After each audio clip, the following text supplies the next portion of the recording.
This is a special edition of the RTI Press Pass, powered by Rocky Top Insider.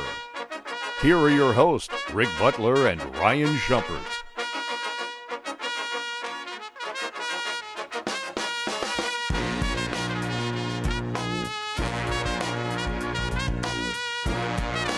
All right, ladies and gentlemen, welcome into the Rocky Top Insider Press Pass podcast. My name is Rick Butler. Joined with me, as always, that is Ryan Schumpert. Today is Saturday, May 25th. Have a lot of big things to talk about today. But first, let me go ahead and introduce our other guest, Ryan from Hoover, Alabama, live from the SEC baseball tournament. How are you doing today, my friend? It's been a big week for you. It has been a big week, but doing well. Got some big basketball news in the midst of a big baseball week, and certainly news that Tennessee fans have been, waiting on. And I think most of them were probably ready to hear one way or the other, and they get obviously good news that we'll jump into during today's podcast. Yeah, absolutely. And that's the name of the game. If you want to go and check out any of that SEC baseball coverage, Ryan and Jack Foster are covering all things from Hoover. You can go and check over at RockyTopInsider.com or wait ahead for the Rocky Top Insider Baseball Press Pass podcast. That's going to be coming out at the end of the tournament as Ryan and Jack give their thoughts before the Knoxville Regional next week here on Rocky Top. Ryan, there's a lot of great things going on with Rocky Top Insider right now, and we're excited to make some of those announcements down the road. But there's also a lot of excitement around Tennessee basketball. As you mentioned, as the news comes out yesterday, Tennessee lands Chaz Lanier from North Florida. He tweets out, "Home is where the heart is" on Friday evening. And this was a big recruiting battle for Tennessee. One of sort of the last marquee players left in the transfer portal. It wasn't sure what he was going to do. Maybe he was going to go fully into the NBA draft. Maybe he was going to return to college and go to either BYU, Kentucky, or Tennessee. Seems like a big battle occurred. We weren't sure which way it was going to go. But then again, on Friday evening, the news comes out. Chaz Lanier announces home is where the heart is, and he commits to Tennessee. Tennessee's fourth player out of the transfer portal this offseason, 6'4", a tick under 200 pounds at 199, from Nashville, Tennessee. Actually played at Innsworth High School. I believe there's a Jordan and Josh Bone connection there, although you might know more about that. 19.7 points per game, 4.8 rebounds per game, 1.8 assists per game, shot 51% from the floor, 44% from behind the arc. I believe he was the number 11 ranked player in the portal this season. A huge get for Tennessee, especially right here at the end of their portal timeline or so. Ryan, what do you know about this guy, Chaz Lanier? Yeah, no, I mean, you hit a lot of it on the head there, and I think I'll start with how big a get it is, and with, you mentioned the Bones connection, but this is probably from day one Tennessee's number one target in transfer portal, the number one guy they wanted to get. They identified him real early. He obviously jumps in the portal right when the ASUN tournament was over, North Florida season was done, and this was the guy Tennessee wanted to get, and he didn't jump into portal, but it was, expected that he was going to jump into portal, and he went through the NBA draft process, and then was kind of doing that while examining what his options remained, and Tennessee was keeping a watchful eye on him, and he still hasn't gotten out of the NBA draft, but even though that is the expectation, we'll have to keep an eye on that in the next couple weeks. But I think that the thing here with the timeline kind of got sped up, or I guess not sped up, but expanded a little bit because of the rule change. I mean, we talked about it on a couple podcasts ago when it came to Chaz Lanier's recruitment of, it used to be grad transfers, which is what Lanier is. He has played 4 years North Florida. He has 1 year remaining. They didn't have to enter the transfer portal to transfer. At least they didn't have to do that by the deadline that was previously set by the NCAA, which I think was the end of April, I guess, or maybe sometime earlier this month. So that was no longer the case. So he jumped, but then they changed that, so he did have to get in by then. And that kind of led to, while he was going through the NBA draft process, still a lot of teams reaching out, and obviously for a player of his talent, he got a ton of interest in Kentucky. Came after him hard, Maryland hard, and obviously BYU and Kentucky were the two schools that he visited. But yeah, with the Bone connection, not positive whether Josh Bone played at Innsworth or not. Obviously, he's a lot older. I am positive that Jordan Bone played with Innsworth, and whether he did or not, and Josh, I think has a lot of ties to the Nashville basketball scene and a lot of ties at Innsworth. Nevertheless, so they knew Chaz Lanier already from the time that Chaz Lanier played in high school at Innsworth, and I think they were very much talking up Tennessee, talking up Rick Barnes. I mean, those are two guys that think very highly of Rick Barnes. You'll remember Jordan Bone was talked to the team before the Vanderbilt game this year in Nashville. So I think that was, kind of an ally that Tennessee had in their pocket in this recruitment. And I think that's, maybe what stands out is that the whole time it felt like from a relationship standpoint, Tennessee was in the best spot. And in the end, and it very much an NIL era, and a lot of times relationships don't win out. This was a recruitment where relationships really is the thing that won out, and why Tennessee was able to land Lanier. Yeah, and I think that's something that we talked about, whether it was on a podcast or in a written article or something like that, that Tennessee did have a little bit of an advantage. And maybe it wasn't exactly in the NIL space, but being able to go to Chaz Lanier with not only experience, very recent history from Dalton Connect, but able to sort of say, hey, this is the culture we have established. This is how we can see you fitting in. This is where we see you fitting, and this is how we see you getting to that next level as well. Because like you had mentioned, with all of his activity in the NBA draft, it's a guy who clearly has very high aspirations to get to that next level. And I'm sure maybe he did look at Dalton Connect a little bit and just see, hey, here's what a guy at Tennessee can do when he's put on the map like that. So I think this was an advantageous position for Tennessee. Obviously, like you said, that this was one of their top targets from the jump. And we're going to talk about it more later after we talk about what he actually brings on the court. But now you're looking at 4 really talented portal prospects that Tennessee brings in. But the other 3, the previous 3 guys, that was a lot of down low size, right? That was some big men, a true center, a stretch 4, a wing player on the side. Man, Chaz Lanier is a tremendous talent with the ball in his hands, playing outside the arc. So I think this is a really good piece to sort of kind of complete and I don't want to say full circle. That's a well-rounded piece for Tennessee's portal class. No, And, you're and right. I say well-rounded like he was just an extra addition. He's the best player in their portal class, but he does such a good job of bridging that gap between what they had and then that well-balanced class. Yeah, no, there was a big hole on the roster if Tennessee didn't land Jordan or didn't land Chaz Lanier because Tennessee. You're right. The other guys they had were all good gets, but there was still a ball heavy guy that could handle the basketball and score with the ball.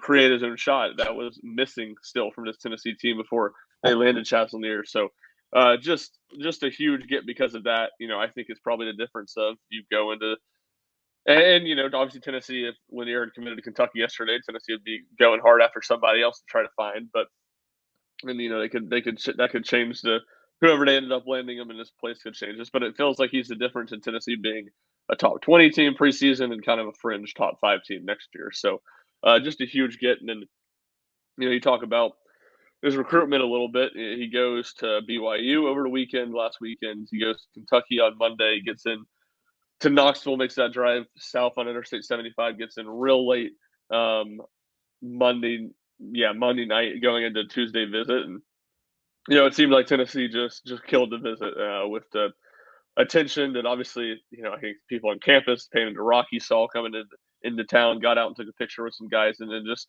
the attention he got from the whole Tennessee team on top of the coaching staff. I think it was a true team effort.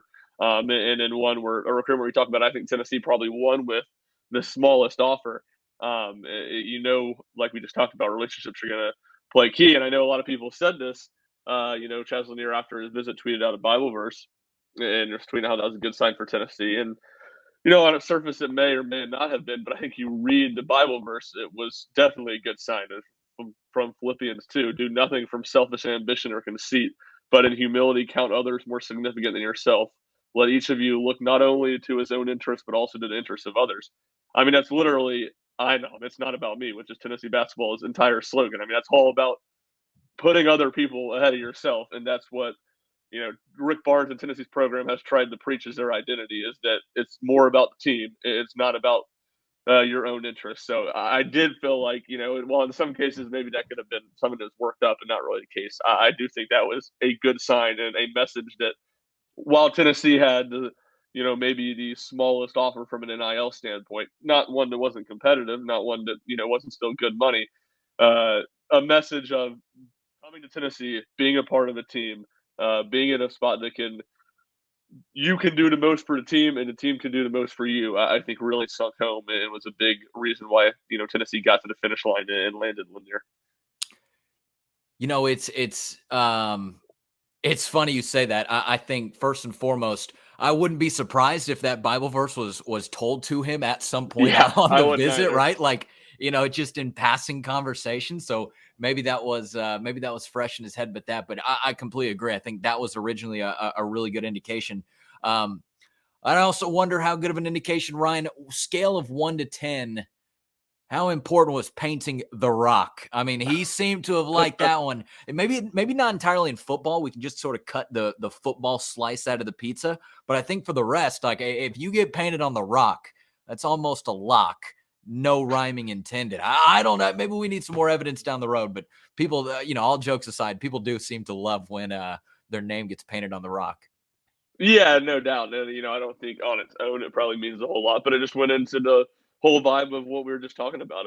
Tennessee went all out for this one, and they pulled out all the stops. And I think what is it, Whimsy's Cookies? I might be mispronouncing that. The Pink Building on Kingston Pike over by Chick-fil-A. They had Welcome to Knoxville, Chaz Lanier on their marquee, and I know Lanier and Rick Barnes made it over there. So it was just Tennessee paid a lot of attention to Lanier. And it's like we said, they put all their eggs in this basket. There was consistent communication between Lanier and Tennessee's coaching staff during this whole time.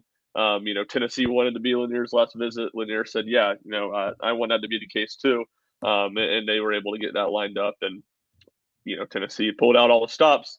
Like we said, they really haven't recruited. All their eggs were in the Lanier basket. They were really not recruiting anybody else at this point. They had all eyes, all emphasis on Lanier, which if they didn't land them, it would have been a move that really came back and backfired and made them look bad. But when you do land them, it makes it all look good and clearly a well-crafted plan and well-executed plan by Rick Barnes and the staff.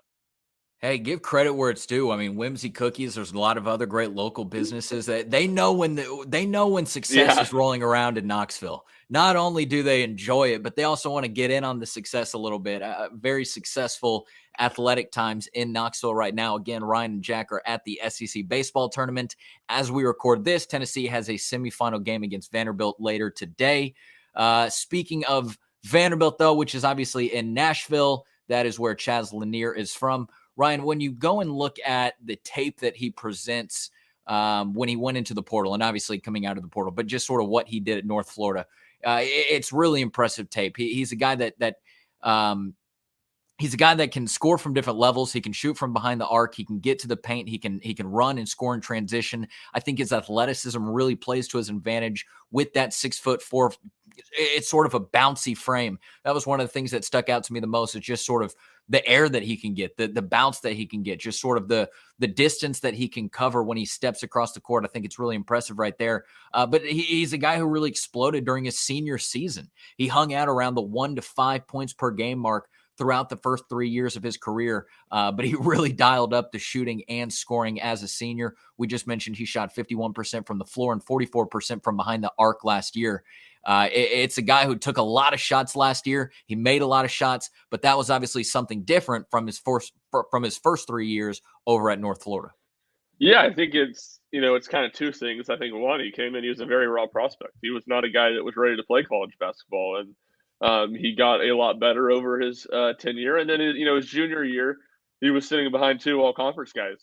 He played. It wasn't like he wasn't a major part of the team, 20 minutes a game. But he was playing behind some good players and the best players on North Florida's team and some players that were really good in the A Sun. So from a shot standpoint, there just wasn't necessarily always a ton there for him. But his time came this year and he was ready for it. And you're right. I think that's what stands out the most is you're talking about a guy that averaged just shy of 20 points per game as by far the number one lead option for North Florida offensively. With that, that opponent's game plan, opponent's focus was going to be to try to take him out of games and to slow him down.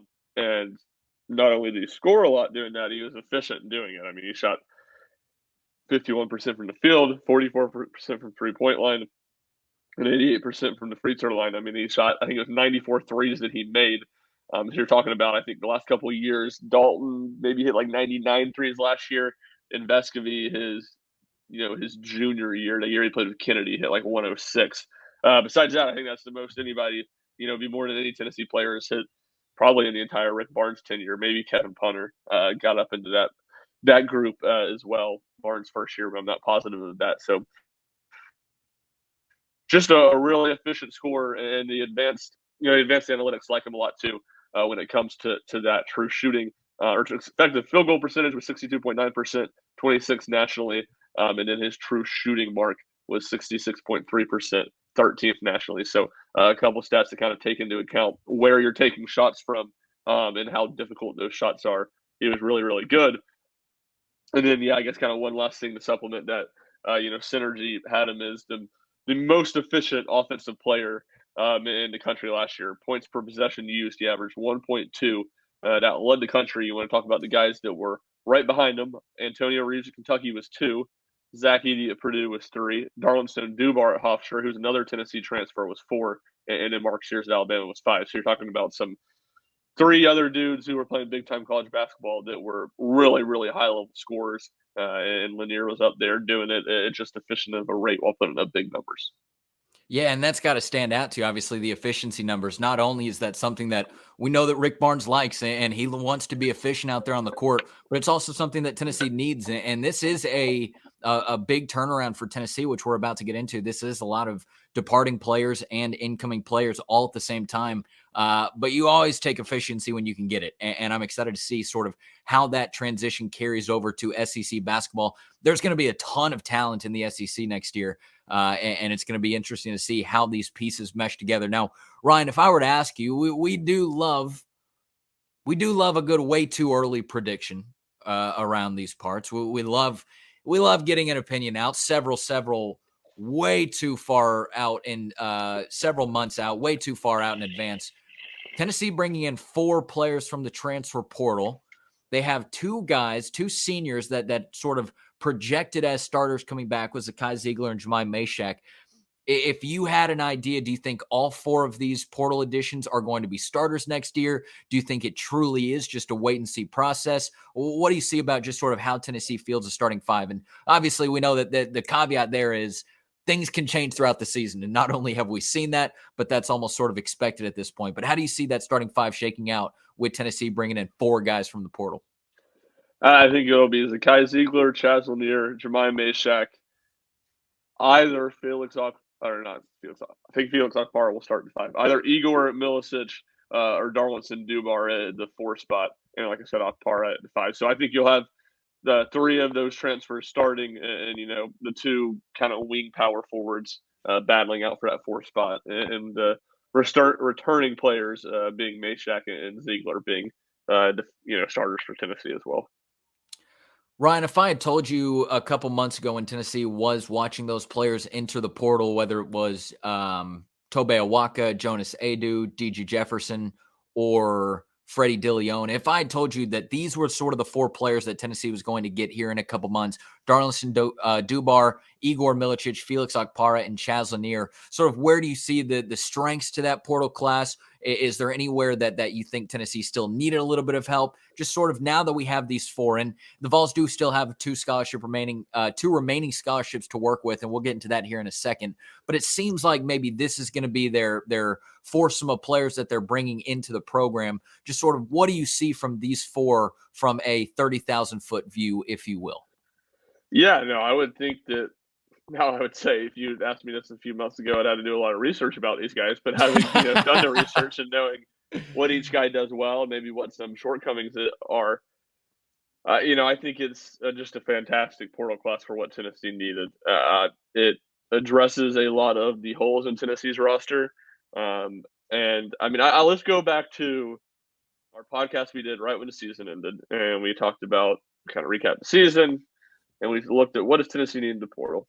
I think the number 1 and 2 things that I said, the top 3 things I said, number 1 was a kind of ball handling guard wing that could replace some of Dalton Connect's scoring production. Chaz Lanier's that. Not going to get anybody that's going to completely replace what Dalton Connect did, but somebody that can take some of that offensive workload.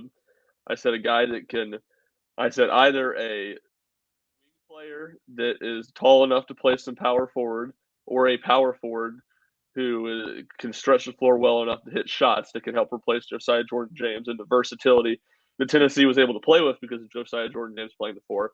Well, they added one of each, with Milicic being a true stretch four, who hit what I think right around 43s last year at a 37% clip, 6'11", and then Dubar, who, a 6'6", 6'7" wing, who hit 93s last year, but is big enough and a capable enough defender to slide in and play that spot. And then the last thing I said was shooting. I said they needed. You talked about all the shooters they lost. You looked at who was back on the roster. Not a ton of shooting. I said they needed to add a lot of shooting. Well, they did that. They added Chaz Lanier, who was a really effective, high volume shooter and could do it in a bunch of different ways too. I think that's what stands out. He was really good off the dribble. He was really good in catch and shoot opportunities.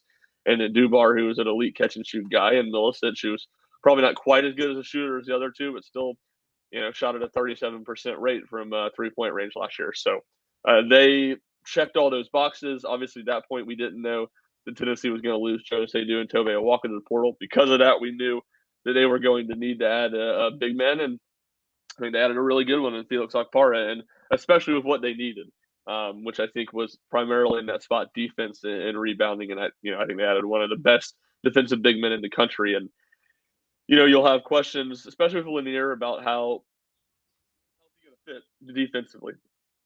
What's the concern? I got a stat to pull up in a second because I don't know off the top of my head. But I think that's a question for him. But you feel a lot better about it given the fact that you are going to pair him. He's going to be in the backcourt between Zakai Ziegler and Jemai Meshack. You should probably be able to hide him a little bit defensively there. And then, Tennessee adds Akpara, who's an elite defender. So when they add all that shooting, when they add all that offense, which is really what they did, all the guys they added in the portal, even though I talked about how I like Millicent's potential defensively, all those guys are offense first guys. You got two guys back who are really good defensively, and Meshack and Ziegler. So to add Akpara, too, who's a defensive first big man and can clean up some stuff at the rim, I think is really impressive.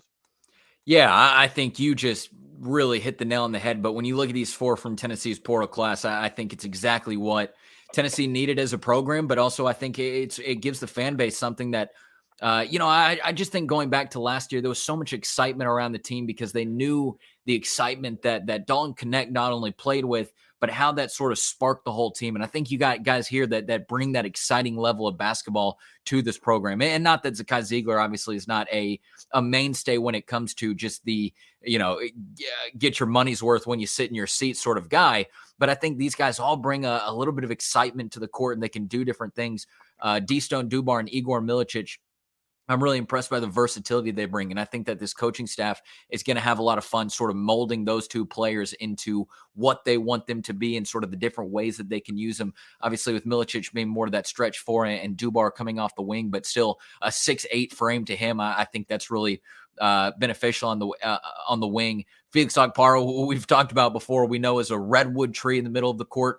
He, like Rick Barnes said, he brings Tennessee a level of physicality that they maybe have not had as consistently in the past. I'm excited to see how Tennessee is going to be able to use a true 6'11", 7-foot center right there in the middle of the paint. And then we talked about Chaz Lanier, man, an elite superstar. I think he is one of those guys who you can look at coming in and say, okay, this is a different guy. This is a game changer. This is an elite piece. This is a guy that Tennessee's offense is going to run smoothly with. And we don't know what it's all going to look like as it comes together. This is sort of a different situation than Tennessee basketball is used to. The most transfer portal additions that Rick Barnes has brought into Tennessee. They've probably also had the most departures. I don't know that one exactly, but I would imagine it's somewhere in the ballpark, if not the most. But so we'll see what it looks like. Obviously, they have the whole summer to work with.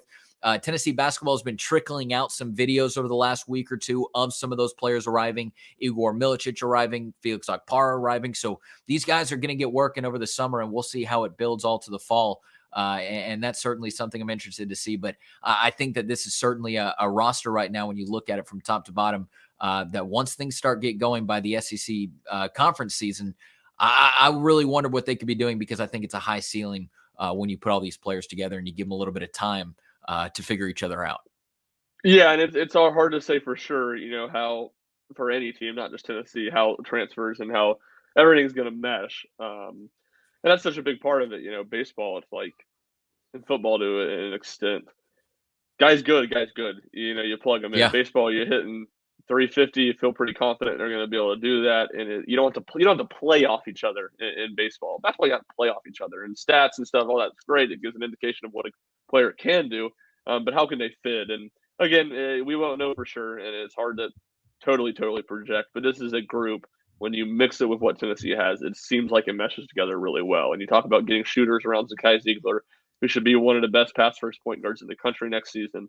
It just makes a lot of sense. And the stat I was going to say, I alluded to earlier, some of the defensive questions with Lanier, he graded out last year, according to Evan Miyakawa's defensive Bayesian and performance rating with a minus 1.19. Obviously not a very good number. But for comparison's sake, Dalton Connect was minus 1.41 in his season in his final season in Northern Colorado before transferring to Tennessee. So, obviously Dalton didn't turn into a great defender, but he was, by the end of the season, he wasn't just a complete liability for Tennessee on that end of the court either. So defense will be a thing I'm sure Lanier will need to work on. I'm sure Rick Barnes will constantly be upset with his defense as we watch him practice throughout the season, and especially in the preseason. But to me, that's not just a massive concern when you talk about what Tennessee has around them, and just the fact that I think he'll get better in Tennessee's system. Yeah, and sort of to continue your trend of one step forward, but then two steps back when it comes to show topics. Zakai Ziegler, I think maybe there's an argument for there's no more important returning player, and there's nobody that you would rather have in that spot as your returning player than Zakai Ziegler at the point guard position, just because he sort of is the quarterback, and he sort of is an extension of Rick Barnes. Obviously, it'd be phenomenal for Tennessee to have a Dalton Connect back, or Josiah Jordan James back, or you can go further, a Grant Williams back, someone like that. But I think that the role that Zakai Ziegler is going to play this year, not just during the season, not just in the postseason, but I mean, right now during the summer when he's sort of leading all these people together and he is such an important voice in that program. And then again, turning it into on the court when he is the primary ball handler. Like you said, he's going to be phenomenal off the pass first point guard role this year. I think there's maybe nobody more important, nobody maybe you'd rather have returning to your program than him as a senior in his fourth year in the program. Again, an extension of Rick Barnes. I think he's the perfect guy to sort of see all these chess pieces on the table and corral them into what they can be successful at Tennessee with. So Zakai Ziegler is certainly a great player to have. He is one of the three seniors that Tennessee is going to return. Him, Jemai Mashak, and Jordan Gainey. Then you have a trio of sophomores that are returning: Cam Carr, J.P. Estrella, and Cade Phillips. You're bringing in four-star guard Bishop Boswell from the recruiting scene, and then, of course, the four players that we talked about from the portal already. So, Ryan, it seems like that's what's pretty much going to be the Tennessee basketball roster next year. Again, we talked about 2 remaining scholarships left on the board. Do you see Tennessee trying to make any other moves, or do you think that this is pretty much the squad that's going to go into 2024, 2025? I think Tennessee will still add one more player, probably a prep player, and someone that I wouldn't expect to have a big role in next year's team. But my guess is they'll add one guy, and then they'll have one scholarship kind of role open into the season. And I'm sure at least for that fall semester, one of the walk-ons will get it. At least, if that's the case, one of the walk-ons will get it. I don't know for sure that Tennessee will carry that scholarship into the season. There you go. An elite point guard in Chaz Lanier, originally from Nashville. By the way, Felix Okpara also grew up in the Chattanooga area. So not only does Tennessee get 4 additions to the program, but they bring home a couple of in-state guys. But again, an elite point guard sort of rounds off this tremendous and talented portal class that Tennessee has brought in. We'll see what the future still holds for Tennessee basketball going down the road. But of course, we will keep you updated for all of it. Ryan, any other kind of tidbits or anything that we missed along the way when it comes to Chaz Lanier or for the other 3 transfers? I mean, at this point, might as well. I think we hit all of it. I mean, you said it, Milicic and Okpara have already gotten on campus. I know Dubar graduated from Hofstra last week, so I imagine he'll be arriving sometime soon. And all these guys will be in the board as summer school starts, and Tennessee kind of finally gets, its complete team together as they can attack some offseason workouts. Okay, if you will, stall for me for a minute. I'm looking up one thing that I maybe should have had a second ago, but I'm getting okay. I can. Yeah, no. One other thing I'll add is, I think just Rick was talking about how much Zakai Ziegler is going to mean, this offseason as a whole, and the importance to the team, not just on the court. I think that was big in this recruitment of Chaz Lanier. I think Zakai Ziegler, I think Jemai Meshack, the way those guys stepped forward and kind of led straight up forward facing for Tennessee during this portal period. And they were big, I think, in Tennessee getting their guys. And, they had, Rick Barnes always says, your best recruiters are your players. And I think those guys proved to be that. And I thought, Jemai had a good tweet yesterday, quote tweeting Chaz Lanier's commitment and said, mission accomplished, got the growth we wanted, even though we kept it real about everything, all caps. The brotherhood continues. Let's get to work. Yeah, that speaks volumes to the Tennessee basketball program. But again, if you're following the show, if you're following their program, it is nothing new and nothing surprising. That's just sort of the way they operate. Okay, so what I wanted to look at a second ago was before the Chaz Lanier commitment, Tennessee's trio of portal additions were ranked at number 34 in the country in the portal rankings, according to 247 Sports. Now, at the time of this recording, which is about 11 o'clock a.m. on Saturday morning, those rankings have not updated. Chaz Lanier has not been added to Tennessee's portal class, so they're still sitting at 34. However, if you head over to On3 Sports Team rankings, Tennessee bumps up to 25. So I don't know where On3 had Tennessee before the Lanier commitment, but they're sitting at about 25 right there. You pass over a couple of SEC foes in Texas, Florida, and Vanderbilt in the process, South Carolina as well. So we'll still have to see on 247. That'll be an article that we put out on the Rocky Top Insider website at some point on Saturday whenever it does get updated. But Tennessee working their way up. Obviously, I think more so than high school recruiting, portal recruiting rankings, it's nothing to get in a fuss about. It's nothing to really put too much stock into. But if you are a numbers guy, if you are a rankings guy, that is a little bit about Tennessee's movement after they get the Chaz Lanier commitment on Friday evening. Yep, no doubt. It's hard to say. So much goes into how many guys you take in the portal. I mean, you said Tennessee jumps Vanderbilt. Vanderbilt probably has signed like 8 guys given the coaching change. So, average rating of the players probably is more important than what you look at. 10, yeah, I mean, that doesn't even surprise 10. me. I mean, they lost basically their whole team, like most of these teams do, who have new coaches. So, average player ranking, I think, is always an important thing to look at. And I would be pretty surprised if Tennessee's not in the top 10 at this point. Oh my God, Louisville brought in 12. That was a clean to hell situation if there ever there was one. 13 transferred out and 12 transferred in, according to On3's database right here. That is remarkable. And you're right, they're sitting at the top of those rankings. So yeah, I think when you bring in 12, you're probably going to have some a pretty good total of stars right there. All right, Ryan, you got a big day coming up at the Hoover Met. Tennessee takes on Vanderbilt. Maybe you're listening to this podcast before. Maybe you're listening to it after the game at some point. But either way, head over to RockyTopInsider.com if you want to follow the latest with the Tennessee baseball team. Things looking pretty good in Hoover. How do you see this game shaking out today? Just real quick. I'd probably pick Vanderbilt. Hey, not sure. who's on the mound for Tennessee today? That was something I was trying to figure out in my head yesterday. Do we know? No, I think it'll probably be Xander Seacrest still.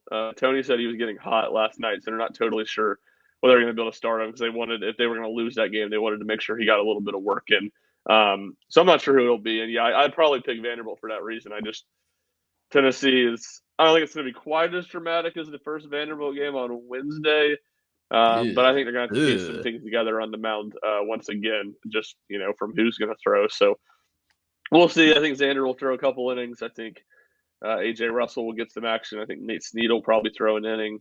Kirby might be good for an inning. It's he's usually pretty good to be able to come in and throw on not much rest. But after them, I think it might be some Dylan Lloyd, Marcus Phillips, and some younger guys.